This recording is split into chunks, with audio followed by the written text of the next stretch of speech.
Bonjour à tous les amis, j'espère que vous allez tous bien. Alors là, cette vidéo est la suite, enfin le complément de la précédente. Dans la précédente vidéo, nous avons vérifié que le business model d'iMarketing n'était pas un scam, un Ponzi, une arnaque, enfin appelez ça comme vous voulez. Mais on n'a pas tout vu. Et le but de cette vidéo, c'est comment dire, d'avoir une vision globale et de se faire une opinion globale de la viabilité et de la fiabilité du système e-marketing. Que ce n'est pas, et de montrer une fois pour toutes que le système est parfaitement viable et que ce n'est pas un business fantôme. Et donc comme je vous l'ai dit lors de mes précédentes vidéos, hein, que en fait il faut bien distinguer la croyance, la confiance et l'éthique. Et c'est ce que nous allons voir. Alors pour voir tout ça, je vous propose on va avoir une petite animation, on va faire un petit résumé, on va comprendre comment fonctionne iMarketing et on va voir tous les points du système et voir si les quelques avantages que donne iMarketing mettent ou pas en péril le système iMarketing. Pour résumer un petit peu ce qu'on a vu la dernière fois, donc on a notre robot iMarketing, le logiciel iMarketing, et on sait hein, au fil des mois que vous investissez, enfin ce que je vous montre là, c'est ma méthode, hein, ce que depuis tout le début j'ai fait. Hein. Donc vous investissez, bon, moi je mets 300 $, mais vous investissez de l'argent dans l'iMarketing. On sait que cet argent va dans une balance, que une fois cette balance intégrée au niveau des robots, eh bien l'argent est donc investi dans des campagnes publicitaires, dans leur business model publicitaire, qui lui génère du cashback, et que une fois ce cashback régénéré, ben au bout de 3 à 4 mois, vous avez à peu près multiplié par 3 votre investissement, d'accord? Ce qui fait x3. Ça, c'est, comment dire, le fonctionnement de principe d'iMarketing. Vous investissez une somme au bout de iMarketing avec à l'aide de l'intelligence artificielle et tous leurs services, publie donc des publicités et vous donne un rendement d'à peu près 3 fois ce que vous avez mis dans le budget au bout de 3 mois. Très bien. Alors, depuis le début, ce business model était remis en cause. Hein. Comme vous le savez, beaucoup doutaient que, notamment tous ceux qui sont dans le domaine de la publicité sur Internet, en disant oui, les rendements sont élevés, etc. Ça peut pas être ça. Donc, il y avait un doute sur la véracité du modèle système d'iMarketing, que c'était bien avec du cashback donné par les entreprises que iMarketing, c'était bien avec ça qu'iMarketing gagnait son argent. Et on a vu au fil des mois, dans un premier temps, je vous rappelle que on a prouvé notamment avec iGestion et puis d'autres infos qu'on a eu depuis, que les agrégateurs existaient bel et bien, qu'iMarketing avait bien des comptes chez les agrégateurs et que donc il y avait bien la construction des publicités. Lors de ma dernière vidéo, je vous ai montré que les deux autres sources de gains qu'il y avait dans iMarketing, qui étaient le cashback hors ligne d'une part, fonctionnait, mais que le cashback hors ligne ne nous permettait pas de démontrer qu'il y avait un vrai lien entre iMarketing et les entreprises et le cashback qui était versé, mais qu'en revanche, on a vu que le cashback en ligne, lui, il nous permettait de voir que le modèle fonctionnait bien comme disait iMarketing, puisqu'on a vu que si vous en doutez, que vous l'avez pas vu, regardez la vidéo précédente, et je vous ai montré en détail, notamment avec AliExpress, Udemy, avec Screenocastmatic, je vous ai montré que ça fonctionnait comme ça, et que pour ceux qui doutaient à la fois comment dire, que le système était bien celui-là et de son rendement, on a bien vu que et le rendement hein, le niveau de rendement et le lien avec les entreprises existait bel et bien, puisque AI Marketing savait parfaitement ce qui avait été acheté et versé le cashback en correspondance, alors qu'il ne nous donnait qu'un lien, il ne pouvait pas savoir ce qu'on avait acheté. Donc voilà, et nous, si vous voulez, donc on en est là. Donc on dit le business model d'AI Marketing fonctionne bien comme ils le disent, et les éléments constitutifs et les liens qu'ils disent avoir fonctionnent.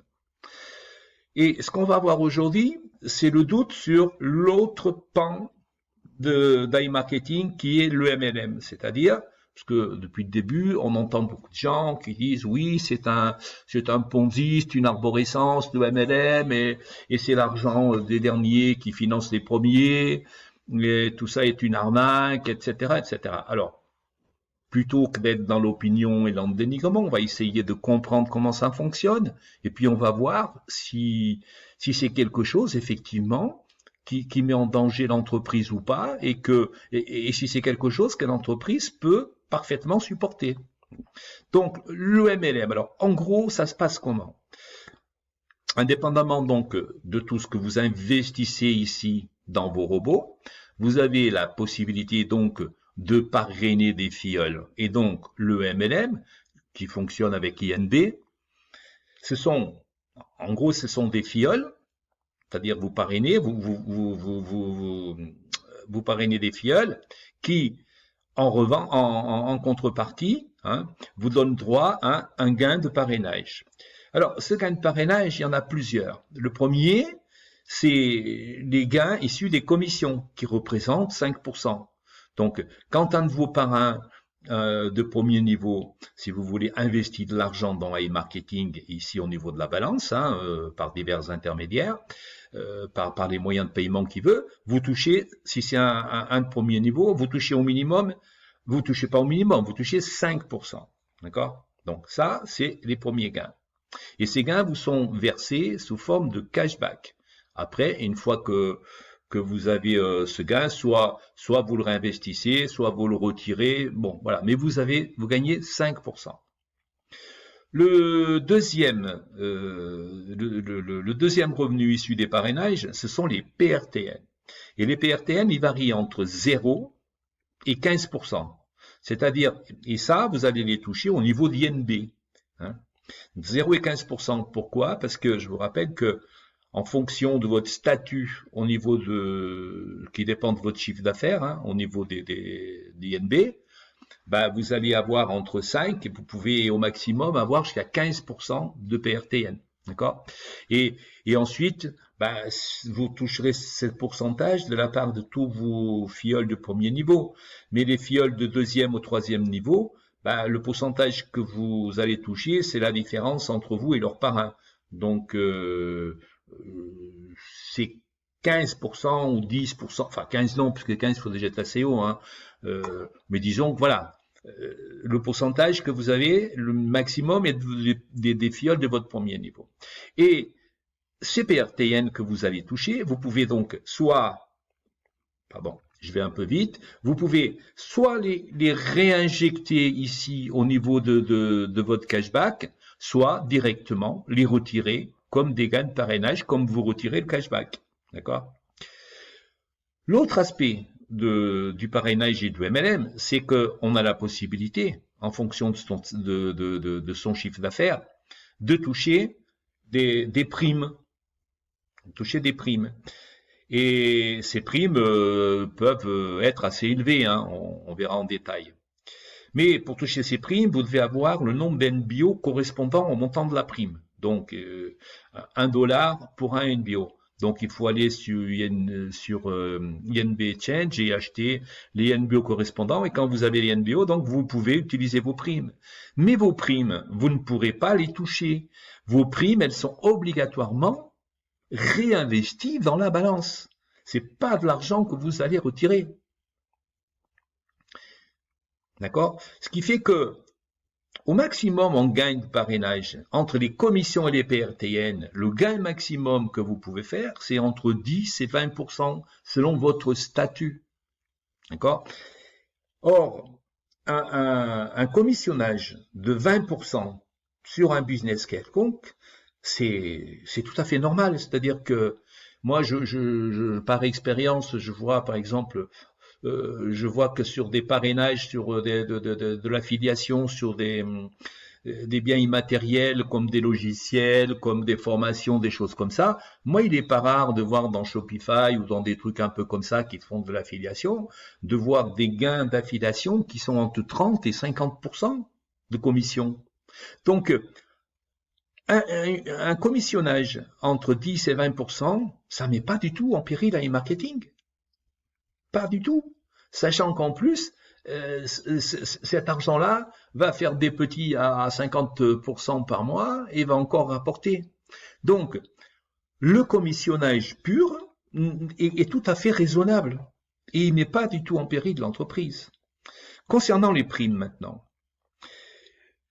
une prime en plus, il faut savoir, c'est quand vous avez une prime, vous ne pouvez pas injecter dans AI Marketing plus de 1000 dollars par semaine.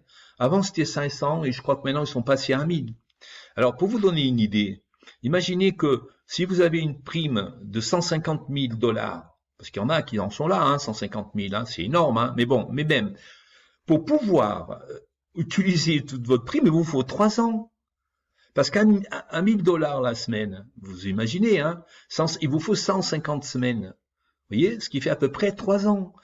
C'est-à-dire que c'est pas de l'argent que vous allez récupérer. AI Marketing a 3 ans pour vous donner ça et vous n'injectez que 1000 dollars par semaine. Et c'est même 1000 dollars que vous injectez, hein, ils vont vous rapporter. Voilà, je vous ai mis ici le tableau des primes. Alors vous voyez, je vous disais 150 000, mais regardez, à 150 000, il faut déjà être à un chiffre d'affaires de plus de 4 millions de dollars ici. Voyez. Alors, vous voyez ici, vous avez donc les fameux pourcentages auxquels vous avez droit de PRTN, hein, en fonction de votre chiffre d'affaires. Vous voyez qu'à partir de 262 000 dollars de chiffre d'affaires, vous avez droit donc à un peu de toucher au niveau des PRTN 13%. Et qu'ensuite, vous voyez qu'à partir d'ici, après, au niveau des commissions, ça augmente plus. Vous voyez, c'est bloqué à 15. Ça ne met pas en danger l'entreprise, ça. Vous voyez. Par contre, pour avoir des primes très élevées, vous voyez que jusqu'à 260 000, vous touchez que 10 000, et que pour avoir droit à 150 000, il vous faut 4 millions. Et plus vous montez, alors c'est sûr, si vous voulez, ça fait très commercial, et puis les gens qui parrainent et qui ont droit à ces primes, ça leur permet de dire, regardez, j'ai gagné 150 000, j'ai regardé ce que je gagne, etc., pour pouvoir parrainer, mais en réalité, ils n'ont rien gagné du tout. En réalité, ce sont des primes, mais il leur faut, vous voyez, à partir en fait, par tranche de 50 000, il vous faut 1 an. Parce que, il y a 52 semaines en une année. Donc, quand vous êtes, vous voyez, admettons que vous êtes quelqu'un qui a beaucoup de succès, vous parrainez énormément, etc. Quand vous commencez à avoir des primes ici, vous voyez, à partir du million, de 3 millions, vous voyez le temps qu'il vous faut pour avoir cet argent. Vous voyez? Donc, les primes, c'est pas quelque chose qui met en danger l'entreprise non plus. Vous voyez? En plus, ces primes que vous injectez, elles rapportent à e-marketing 45% du cashback que vous injectez avec des intérêts composés et des rendements. Donc en fait, c'est une forme d'autofinancement fait par e-marketing. Vous voyez? Alors, sur le plan commercial, ça permet de faire des effets d'annonce, de montrer, etc. Et pour tous ceux qui parrainent, mais quand on comprend comment ça fonctionne, on se rend compte que l'ensemble du système MLM de parrainage en coordination avec INB est tout à fait raisonnable. Vous voyez que c'est pas un Ponzi où les derniers, où le financement des derniers vont payer les premiers, qu'il y a des perdants, etc. Pas du tout.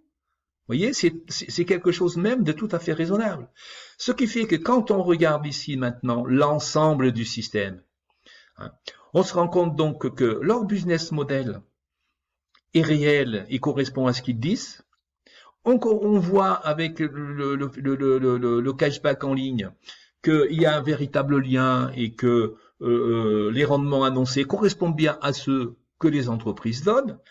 Et quand on voit le système d'MLM et de parrainage, on voit bien qu'il n'a rien d'extraordinaire et qu'il n'a rien d'un Ponzi, que c'est quelque chose de tout à fait raisonnable par rapport à beaucoup d'autres systèmes d'affiliation. Pour vous donner une idée, vous allez sur JVZoo, vous allez sur Shopify, vous allez sur un tas de plateformes d'affiliation et vous allez voir, il n'est pas rare d'avoir des 30, des 50%, etc., quoi. Et je vous rappelle que iMarketing ne vend pas des biens matériels, il vend de l'immatériel, lui aussi. Et que tout ça, ça a un rendement de dingue, quoi. Donc, oui, l'autre chose aussi, c'est que beaucoup de l'argent qui apparaît ici au niveau du cashback, beaucoup de cet argent est réinvesti au niveau de la balance, que ce soit de l'argent provenant des PRTN, des commissionnages, etc. C'est de l'argent, beaucoup de gens réinvestissent une partie du cashback. Donc, et chaque fois que vous réinvestissez, vous gagnez, mais iMarketing gagne aussi, puisque iMarketing prend 45%. Vous voyez ? Donc, moi aujourd'hui, je me pose pas la question, vous voyez, voyons tout ça, vous dites la question n'est pas savoir s'il y a de l'argent, si iMarketing gagne de l'argent, la question est quel est le trésor alors, d'une part iMarketing et ou les agrégateurs, hein, quel est le trésor que ces gens-là ont, parce que je vous rappelle que ici, hein, aujourd'hui, vous savez qu'ici à ce niveau, donc la relation ici entre les agrégateurs et iMarketing, et on a vu avec ma précédente vidéo que les liens de cashback avec notamment avec Udemy, on l'a vu, ne marchaient plus. Et donc la vraie question c'est ça, c'est quel est le trésor qu'a iMarketing et ou les agrégateurs qui bloquent une partie donc des gains depuis des mois, n'est-ce pas? Et ben où est cet argent en fait? Où est cet argent? Et j'avais fait une autre vidéo, je sais pas si vous vous souvenez, hein, regardez, mais ça représente des sommes assez colossales. Donc pour moi, quand on comprend tout ça, vous voyez, là on n'est pas dans l'opinion, dans l'aboiement, c'est un Ponzi, c'est un scam. Moi je vous donne des éléments pour que vous compreniez, pour que vous fassiez votre propre opinion comme je me la suis faite. Et pour moi la question aujourd'hui elle se pose pas, c'est est-ce qu'on va récupérer, est-ce qu'iMarketing va, pour moi c'est plutôt quand, quoi, parce que c'est un système génial qui fonctionne, qui semble équilibré. Et voilà, c'est une poule aux œufs d'or. Donc, moi, je suis persuadé que tôt ou tard, ça peut mettre 1 mois, 2 mois, 3 mois, mais je veux dire, avec un tel système, avec un tel potentiel, je vois pas comment, et si ça disparaît, ce n'est pas parce que le système n'est pas viable, est un Ponzi et je ne sais pas quoi, mais c'est parce que l'entreprise, pour diverses raisons, et ça, les raisons pour que l'entreprise iMarketing disparaisse, elles sont nombreuses. Ça va de l'ordre technique, ça va de l'ordre de problèmes, technique au sens où c'est la croissance, problème d'échelle. Je vous rappelle qu'au mois de, je me souviens avant qu'ils arrêtent, que quelques mois avant, ils étaient à 500 000 connexions par Internet, et qu'en l'espace de 6 mois, ils étaient passés à 13 millions. Donc c'est énorme, c'est énorme. C'est-à-dire que plus ils gagnent en crédibilité, plus il y a une crise de croissance. Après, ça peut être parce qu'ils vont, comme je vous l'ai dit, bon, ils vont se faire racheter, ça peut être parce qu'ils en ont marre, ça peut être parce que peut-être il peut y avoir ouais, ils peuvent se tirer avec la caisse, j'en sais rien, mais en tout cas, mais le risque que iMarketing scam, c'est le risque inhérent à toutes les entreprises. N'importe quelle entreprise, n'importe quelle boîte peut, pour diverses raisons, du jour au lendemain, mettre la clé sur la porte et se tirer pour n'importe quelle raison. Ça ne veut pas dire que je veux dire, c'est pas comme un Madoff, parce que moi j'en ai entendu parler du Madoff, etc., comparé à iMarketing. Madoff, il vendait rien, il avait pas de business. Madoff, il vendait du rêve. Vous mettiez votre pognon, il vous disait, moi je vous garantis 10-15%, mais ces 10-15%, il allait pas les chercher. Il n'avait pas des produits qui vendaient et il n'avait pas un rendement. Non, c'était l'argent que mettaient les derniers alimenter les premiers. Ça, c'est un Ponzi. Et c'est pas le cas avec iMarketing. Quand vous regardez là, quand vous prenez le temps de bien analyser, de bien comprendre comment cela fonctionne, vous comprenez que ce n'est pas le cas.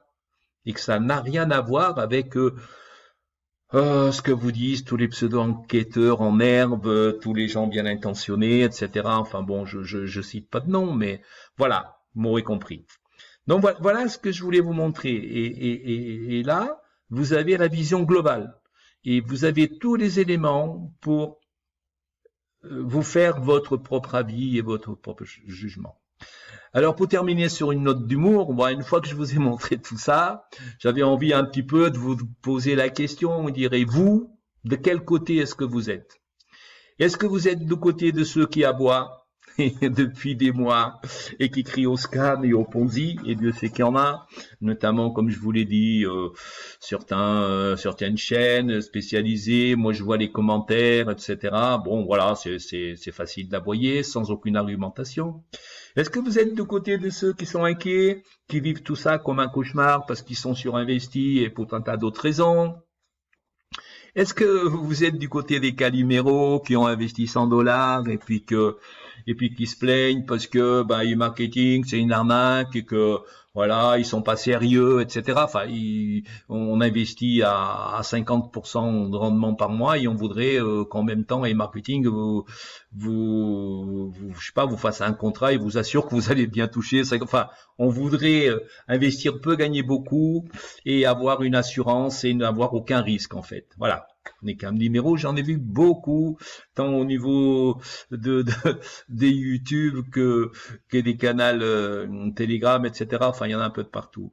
Ou bien, êtes-vous parmi les naïfs, hein, comme beaucoup j'entends souvent, hein, que si c'était si simple, si on pouvait gagner autant d'argent, ça se saurait, et qu'on est des gens qui se trompent naïfs, qui croyons au Père Noël. Voilà, peut-être êtes-vous parmi ceux-là.